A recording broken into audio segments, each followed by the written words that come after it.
In this tutorial, you will learn how to set your Bebop 2 for its first flight. First, install the propellers by placing them on the motors. The polarized propellers should help you. Lock the propellers using the supplied mounting tool.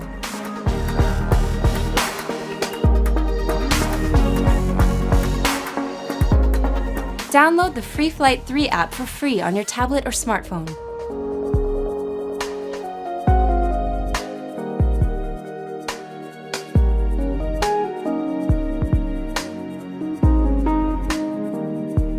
Insert the battery by sliding it forward into the latch located on the back of the battery makes a clicking sound.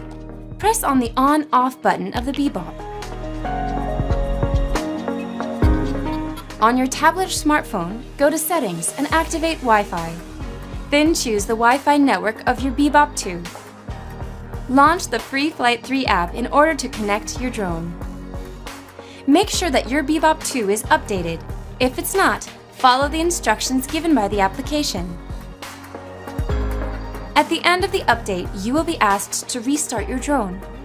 The rebooting should take about 2 minutes. You'll have to calibrate your drone's magnometer before its first flight. To do so, reproduce the movements shown by the app. You are now ready to take off.